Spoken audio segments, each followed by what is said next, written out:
কঠিন নীল নকশা আঁকছে ইসরায়েল। ইসরায়েলের প্রধানমন্ত্রী বেনিয়ামিন নেতানিয়াহু তার দেশে জনশক্তি বাড়াচ্ছেন। ভারতের মণিপুর রাজ্য থেকে বিনয়ী মেনাসে সম্প্রদায়কে ইসরায়েলে নিয়ে যাচ্ছেন। বিনয়ী মেনাসেরা ইহুদি ধর্মের অনুসারী। তাদেরকে নিয়ে গিয়ে ইসরায়েলকে শক্তিশালী করতে চান নেতানিয়াহু। মধ্যপ্রাচ্যের যুদ্ধে সৈন্য সামন্তের ঘাটতিতে ভুগছে ইসরায়েল। যুদ্ধে ব্যাপকভাবে ক্ষতিগ্রস্ত হওয়ায় অর্থনীতিকেও চাঙ্গা করতে চায় ইসরায়েল। তাছাড়া বিভিন্ন দেশে মাটি দখলও চালিয়ে যেতে হচ্ছে ইসরায়েলকে। কাজেই ইহুদি বিনয়ী মেনাসেরা নেতানিয়াহুর হাতকে শক্তিশালী করার পাইপলাইনে রয়েছেন। বৃহস্পতিবার প্রায় 250 জন বিনয়ী মেনাসীকে নিয়ে যাওয়ার কথা ইসরায়েল সরকারের।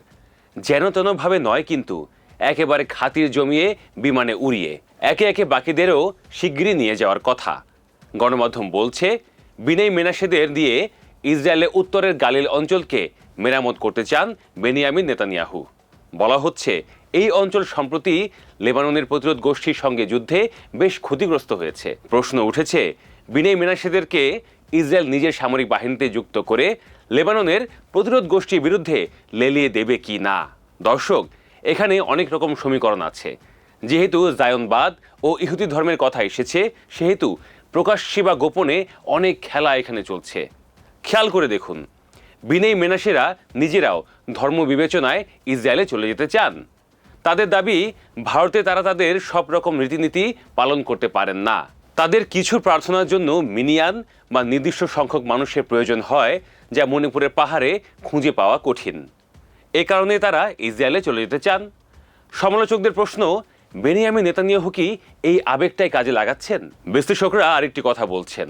তাদের মতে, মণিপুর রাজ্য ভারতের অন্যতম গরিব অঞ্চল।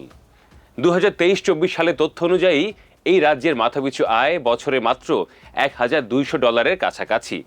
অন্যদিকে ইসরায়েলের মাথাপিছু আয় $55,000 বেশি। বিশ্লেষকদের মতে, এখানে পারস্পরিক স্বার্থের ব্যাপারটা কাজ করছে। উভয়কে কাজে লাগবে। বিনয়ী মেনাসেরা ইসরায়েলে গেলে তাদের আয় রোজগার গাছের গোড়া থেকে মগডালে পৌঁছে যাবে। ইসরায়েলও বিনয়ী মেনাসীদের কাজে লাগাবে। তারা উন্নয়ন কর্মকাণ্ড এগিয়ে নিতে হবে, উৎপাদন করতে হবে, অস্ত্র ও গোলাবারুদ বানাতে হবে, যুদ্ধ করতে হবে এবং দখল করতে হবে। যাদের নিয়ে এত আলোচনা, তাদের ছোট্ট একটা পরিচয় হয়ে যাক। মণিপুরের বিনয়ী মেনাসেরা বিশ্বাস করেন তারা ইসরায়েলের হারানো 10 সম্প্রদায়ের একটি। তারা নিজেদের জুরাহ রাজা মানাসের বংশধর বলে দাবি করেন, যাকে প্রায় 2800 বছর আগে নির্বাসিত করা হয়েছিল। ভারতের মণিপুর ও মিজোরাম রাজ্যে এই বিনয়ী মেনাসীদের সংখ্যা প্রায় 10,000। তবে এখন তাদের অনেকেই ইসরায়েলে পাড়ি জমাচ্ছেন। ইসরায়েল তাদের কথা দিয়েছে, 2030 সালের মধ্যে সবাইকে মণিপুর থেকে ইসরায়েলে একবারে নিয়ে যাওয়া হবে। 2005 সালের আগে যাওয়া প্রাথমিক দলগুলোর অনেকেই পশ্চিম তীরের হেব্রন এবং গাজার ইসরায়েলি বসতিগুলোতে নিজেদের আবাস গড়ে তুলেছে। গত বছরের নভেম্বরে ইসরায়েল সরকার ভারতে থাকা বাকি প্রায় 5,800 মেনাসীকে একসঙ্গে নিয়ে যাওয়ার সিদ্ধান্ত নেয়। এদের খরচের একটি অংশ ইসরায়েল সরকারই বহন করছে। গুরুত্বপূর্ণ এই সংখ্যাকে কোনোভাবেই অবহেলা করার সুযোগ নেই কিন্তু, কারণ ইরানের বিরুদ্ধে লড়াই করে ভীষণ রকম দুর্বল হয়ে গেছে ইসরায়েল। তাছাড়া লেবাননের প্রতিরোধ গোষ্ঠীকেও ইসরায়েলের মোকাবেলা করতে হচ্ছে। আরেকটা গুরুত্বপূর্ণ আলাপ হলো, 2023 সালের 7 অক্টোবর ফিলিস্তিনের প্রতিরোধ গোষ্ঠীর হামলার পর শুরু হওয়া যুদ্ধে ইসরায়েলের শ্রমশক্তিতে বড় ধরনের ঘাটতি দেখা দিয়েছে। অনেক ইসরায়েলি সেনাবাহিনীতে যোগ দিয়েছেন অথবা হামলার কারণে বাস্তুচ্যুত হয়েছেন। পশ্চিম তীরে ফিলিস্তিনিদের নিয়মিত কাজ থেকে নিষিদ্ধ করা হয়েছে। নেপাল ও থাইল্যান্ডের মতো দেশগুলো থেকেও প্রবাসী শ্রমিকদের আগমন কমে গেছে।